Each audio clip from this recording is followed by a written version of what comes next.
Les vraies voix Sud Radio, 17h-19h, Frédéric Brindel. C'est le moment tant attendu du grand débat. Je vous rappelle que nos trois vraies voix ce soir sont Philippe Bouriaki, Corinne Tapiero et Pierre-Yves Martin. Et ils sont prêts. Voici le grand débat. Les vraies voix Sud Radio, le grand débat du jour. Le monde s'émeut face à leur situation. Des mineurs non accompagnés arrivent en France quotidiennement dans l'espoir de faire leur vie dans un pays dit riche. Nous sommes fiers de ne pas les laisser dépérir. Le problème, c'est que nous n'avons plus la logistique pour les accueillir. La semaine dernière, Dominique Santini, présidente LR du département du Vaucluse, lançait un appel, je cite, « En novembre 2022, nous avons accueilli 780 mineurs. Cette année, au même moment, 1358. Donc, nous ne pouvons plus faire face. » Résultat, le centre d'accueil a dû fermer. Nous vous posons donc la question, hébergement Vaucluse, Vatry aussi, il en a été question avec cet avion venant d'Inde, enfin avec des Indiens à bord. Pouvons-nous encore accueillir des mineurs isolés? Dans un instant, je vous donne l'évolution de votre consultation, mais vous êtes tous à dire non pour l'instant. Les vraies voix vont réagir, mais j'aimerais accueillir notre grand témoin, Vincent Fritsch, éducateur à la protection judiciaire de la jeunesse au ministère de la Justice. Bonsoir Vincent Fritsch. Bonsoir. Alors on va installer l'échange avec nos auditeurs, avec les vraies voix, mais déjà peut-être une réaction sur ce qu'on vient de dire avec ces centres d'accueil qui ferment.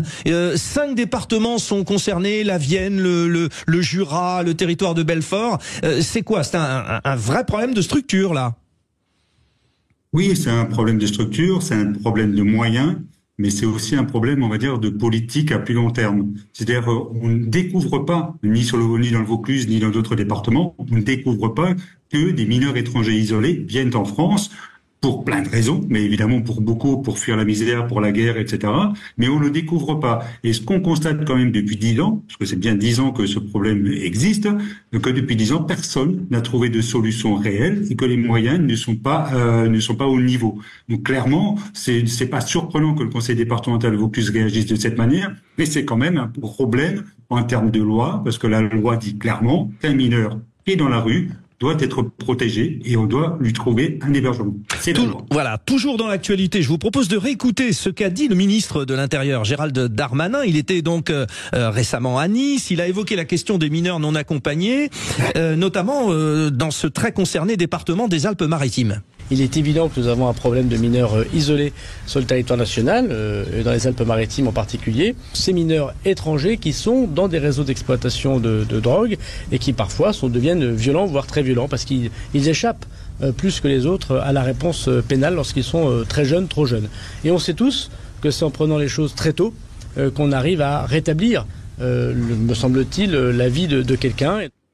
Pierre-Yves Martin, j'ai l'impression qu'il patine en fait, le ministre là. Alors, pour une fois, je vais venir à son secours. C'est un petit peu normal qu'il patine parce que le sujet est, pour ma part, très complexe. Il est complexe parce que on a très peu d'informations stables et fiables, raisonnées en tout cas sur ce sujet-là, en tout cas de mon point de vue. Deuxièmement, il y a ce que le cœur exprime, c'est-à-dire d'accueillir des mineurs, notamment quand ils viennent de situations de misère, de guerre et autres. Oui, c'est ce que j'évoquais tout à l'heure, c'est-à-dire c'est forcément une situation, un mineur isolé qui vient de l'autre bout du monde, forcément ça ne peut pas laisser indifférent. Après, il y a un principe de réalité, de raison quelque part, notamment de raison, je ne sais pas si on peut associer ces deux termes-là, mais de raison budgétaire. Les conseils départementaux ont pour effectivement obligation de gérer l'hébergement de ces jeunes, et comme ils ne disposent pas de structures ou que les structures sont déjà remplies, ils sont obligés, ces conseils départementaux, de financer des hôtels. Et il y a un côté ubuesque dans le fait d'avoir à financer budgétairement des hôtels pour des jeunes mineurs comme ça. Et puis il y a un dernier élément, c'est que il y a tout un cycle de vie, j'ai l'impression, c'est-à-dire que le jeune mineur va être identifié, accueilli. Après il y a toute une période de vérification de son âge, de bien vérifier. Là, c'est une des vraies questions. Je disais tout à l'heure officiellement ou officieusement mineur, parce que il peut y avoir aussi tromperie. Exactement. Tout comme la problématique, on va dire, de l'immigration illégale, c'est souvent lié au fait que les papiers ont été volontairement déchirés, donc plus de preuves du pays d'origine, là, plus de preuves de l'âge. Exactement. Et puis enfin, en dernier lieu, il y a effectivement cette connexion possible. Je ne sais pas si elle est généralisée ou pas, mais cette connexion possible de ces jeunes mineurs avec des réseaux plus ou moins mafieux. Ouais. Et donc du coup, il faudrait pas non plus que la France et les conseils départementaux soient pris pour des vaches à lait sur un terrain qui est extrêmement dangereux. Qu'est-ce qu'on en sait, ça, Vincent Fritsch, de réseaux plus ou moins mafieux? C'est ce que vient de dire Pierre-Yves Martin. Pierre-Yves André, c'est un très bon footballeur. Ouais, vous vous souvenez. Pardon, allez-y, Vincent Fritsch. Oui, non, effectivement. Alors, moi, je vais parler de ma place à la fois d'éducateur, mais aussi de syndicaliste, donc, membre du bureau national du SNPS, le syndicat majoritaire de la protection judiciaire de la jeunesse. De ma place, ce que vient de dire Monsieur Martin, je crois que c'est ça. C'est ça. Alors, les réseaux mafieux, sans doute, on va pas nier, ils existent, mais nous, on n'a pas connaissance. En tout cas, nous, quand on rencontre les jeunes, c'est pas la première des choses qui nous apparaît. La première des choses qui nous apparaît dans la majorité, la grande majorité des mineurs étrangers isolés que nous accompagnons, ce sont à 95% des jeunes qui ont envie de s'insérer, qui, quand on trouve des apprentissages, des écoles, des formations, s'intègrent, mais avec une volonté, une vraie envie, un vrai désir de s'intégrer et de travailler. Mais ils viennent de leur propre gré, pardonnez-moi. Est-ce que c'est d'une certaine manière les parents qui leur ont dit « Allez, vas-y, tente ta chance » ou parce que ça paraît quand même fort. Alors évidemment, ce sont des sociétés différentes. Nous, nos jeunes occidentaux, peut-être, n'auraient pas ce réflexe. Mais quand même, ça vient de leur propre fait. La grande majorité, encore une fois, des jeunes que nous accompagnons viennent. Alors, est-ce qu'ils viennent complètement de leur fait ou est-ce qu'ils sont envoyés par leur famille pour pouvoir après subvenir aux besoins de leur famille, etc. Ça, il y a différents cas. Hein, ça, je dis pas le contraire. Mais quand ils viennent vraiment, clairement, avec une volonté de trouver un travail, de s'intégrer dans la société, de faire en sorte qu'ils puissent revenir à un moment donné, peut-être aussi dans leur pays, etc. Mais avec un travail, avec une situation. Ils cherchent pas plus compliqué que ça. Et pardonnez-moi, sur cette estimation que vous nous donnez, ça concerne des enfants, des adolescents de quel âge?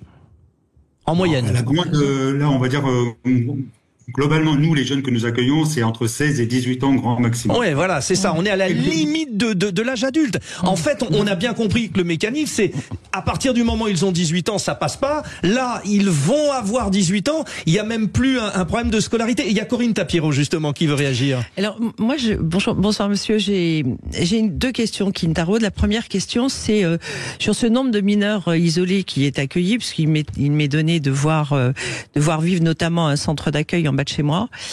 Il n'y a pas de filles. Combien y a-t-il de filles dans ces mineurs isolés? 0. Ah ouais. Quelle est la proportion? Il n'y en a pas, a priori. Il y en a, Vincent Fritsch. La proportion est de combien alors? Alors, c'est difficile, ce que je vous demande, c'est difficile. Parce qu'elles sont accueillies, je suppose, séparément que dans des résidences de filles. Globalement, ça représente peut-être 5%, globalement. Ouais. Et c'est un chiffre que je donne comme ça, parce que c'est compliqué, j'ai pas fait d'études là-dessus. Mais je vous donne juste cet exemple-là. La semaine dernière, quand le réseau qui s'appelle Rosemerta, qui est une structure associative sur Avignon, qui a créé aujourd'hui un vrai site d'hébergement pour les mineurs étrangers isolés sur une structuration associative, sans que le conseil départemental, dont c'est la charge pourtant, a mis la main à la pâte. Et donc, il y a 15 jours de ça, une des représentantes a trouvé, à côté de la gare d'Avignon, une jeune fille mineure. Parce qu'en fait, il faut bien comprendre une chose, c'est quand on parle aujourd'hui de ces mineurs étrangers isolés, ce sont des mineurs. Ils sont enfants, adolescents, mais ils ont droit, en tant que tels, en tant que mineurs, c'est la loi, ils ont droit à la protection. Ils ont le droit à la protection de l'État français. C'est la loi. Moi, je peux pas. Je ne nie pas les éléments, mais lorsqu'on accueille ces mineurs, donc vous nous avez dit d'entrée de jeu qu'il y avait un parcours qui était envisagé, qu'ils étaient volontaires. La plupart du temps, s'ils viennent de pays non francophones, ils parlent pas la langue, donc déjà le temps d'apprentissage de la langue, c'est pas 2 mois, c'est beaucoup plus. Le temps donc ensuite d'intégrer une structure, une formation et d'avoir établi des compétences dans un domaine ou dans un autre, c'est beaucoup plus long. Donc d'entrée de jeu, ce sont des mineurs isolés qui peuvent rentrer à 16 ans et qui vont rester. Alors juste un mot sur l'aspect francophonie, c'est très important ce que vous dites, Corinne, parce que c'est bien sûr très dur quand ils ne maîtrisent pas la langue, mais on va dire que il y a beaucoup de venus en France parce que il y a beaucoup de pays francophones aussi qui sont concernés par ces échanges. Vous confirmez, Vincent Fritsch? Enfin, ces échanges de vie, vous m'avez compris. Il n'y a pas d'échange officiel, bien sûr. Voilà, c'est important. Les mots ont leur sens. Non, j'apprécie votre précision, Corinne. Allez-y, Vincent Fritsch. Oui, non, effectivement, sur la question de la langue, de la maîtrise de la langue, évidemment que c'est important.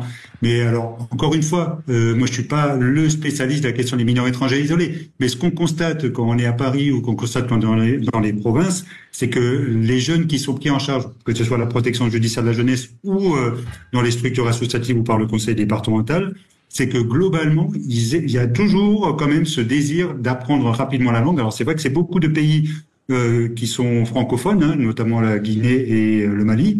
Et c'est vrai que c'est des jeunes qui rapidement quand même ont envie, en tout cas, font les efforts nécessaires pour maîtriser la langue le mieux possible. Vraiment, c'est un point qui me paraît important parce que j'entends bien tout le discours qu'il peut y avoir en arrière-fond sur une invasion possible de mineurs étrangers isolés. Ce n'est pas le cas. Là, actuellement, aujourd'hui, ce qui se passe, c'est clairement, alors voilà, on met les moyens là où une société a envie de les mettre, mais très clairement aujourd'hui, et pas que pour les mineurs étrangers isolés d'ailleurs, pour l'ensemble des jeunes en difficulté en France, on l'a, et on le sait depuis quand même plusieurs années maintenant, il y a un vrai problème en termes de structuration, en termes d'hébergement, en termes de prise en charge.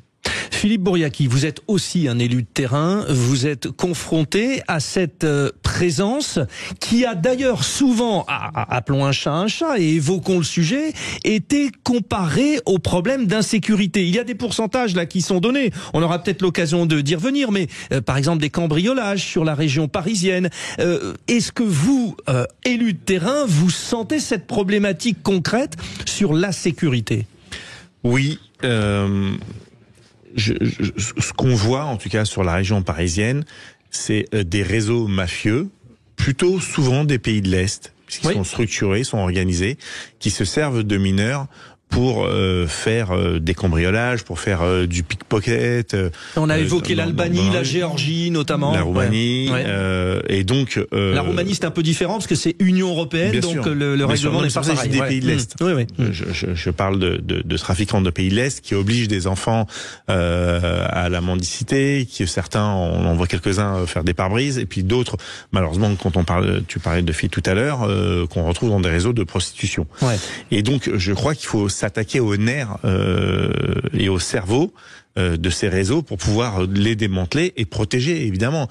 Ces enfants, malheureusement, sont des victimes d'adultes, et donc que ça soit des filières qui viennent d'Afrique, parce que l'enfant il ne vient pas tout seul, il faut payer des passeurs, donc c'est-à-dire que derrière il y a des parents ou de la famille en tout cas qui payent ce voyage parce qu'ils ont bien compris. Ça, c'est pas des failles, au contraire, c'est tout à l'honneur de notre nation et de notre République de dire qu'on ne peut pas laisser un enfant dans une situation de difficulté, mais c'est une courroie de transmission à des gens qui viennent pas forcément d'une bonne intention. Je parle pas des enfants eux-mêmes qui effectivement, et je rejoins, c'est le mécanisme. Voilà, le mécanisme. Je rejoins tout à fait l'éducateur quand il dit que ces enfants-là, oui, ils apprennent le français rapidement parce que ils sont l'espoir de toute une famille, de tout un village, et quand on les voit dans les réseaux d'éducation, à l'école, par exemple, dans les classes Ulysse, ce sont les meilleurs parce que ils ont une pression familiale, et donc utiliser le mot mineur isolé, certes, parce qu'il est déraciné et sans protection familiale, mais il faudrait trouver peut-être un autre terme et trouver une solution. Alors après, il y a le regard de chacun, parce que c'est important tout ce que vous dites là, chacun les vraies voix, Vincent Fritsch, autour de cette table, parce qu'on y voit un peu plus clair. Là, par exemple, la consultation sur le compte X, ex-Twitter de Sud Radio, à la question que nous posons, pouvons-nous encore accueillir des mineurs isolés? 94% disent non. Alors ce n'est qu'une consultation, c'est pas un sondage sur l'ensemble du territoire, mais ça veut bien dire, et on revient à la problématique du début d'émission, qui est de dire qu'on n'a plus les moyens, donc il y en a beaucoup. Maintenant, sur la question aussi de dire non parce que c'est dangereux, il y a de l'insécurité, là on pose la question. Allons au 0826 300 300 justement, puisque vous réagissez, allez-y les auditeurs de Sud Radio. Frédéric de Bordeaux est avec nous. Frédéric, vous, votre sentiment, vous venez un peu d'écouter ce que disaient nos vraies voix. Réaction depuis Bordeaux. Alors oui, de ce que j'entends de Monsieur Fritsch et de Monsieur Bouriaki, on voit qu'ils se battent, qu'ils essaient de jouer avec... Non, jouer, c'est pas le bon terme. qu'ils essaient de trouver des solutions, des choses pour ça, mais moi non, j'ai pas du tout envie de ce système-là, parce que oui, il y en a peut-être certains qui vraiment ont envie de s'intégrer, ok, mais quand on voit avec quelle facilité ils adaptent à leur nouveau mode de vie criminel, on peut se demander quelles sont réellement leurs vraies motivations, parce qu'il faut pas oublier que ces jeunes-là, ils sont quand même. Qu'est-ce qu'ils ont en face d'eux quand ils sont là-bas? Ils ont des gens qui les font passer, des Libyens, des Tunisiens, des Marocains, des Algériens, des Turcs, qui sont des criminels. Alors donc, ils vont certainement pas leur parler de bons sentiments. Oui, vous allez pouvoir travailler en France, etc. Non, non. Ils leur parlent, vous allez pouvoir être contactés pour faire tel trafic, tel machin, tel bidule. Donnez-moi beaucoup d'argent, etc. Je ne pense pas qu'ils viennent chez nous avec beaucoup de bonnes, voilà. Bon, ça Frédéric, effectivement. Ensuite, attendez. On a le temps. Hein. Je précisais que c'était votre vision, mais allez-y, continuez. Oui. Implicitement par ces criminels et ensuite par les organisations françaises qui les accueillent en leur donnant tous les trucs pour pouvoir se couler discrètement dans le truc. Donc non, moi j'aimerais qu'on les enferme strictement, sans aucune possibilité de sortir. On a suffisamment de vieux bâtiments qu'on pourrait rénover rapidement juste pour les enfermer. Et mais ils vont pas, c'est les mettre en prison. Je pense qu'ils auraient beaucoup plus de facilité pour nous dire, ben moi je viens de tel pays, j'aimerais bien que vous me renvoyiez parce que j'ai envie de sortir. Voilà, renvoyez-moi chez moi. Bon, je pense que ça serait au moins aussi efficace.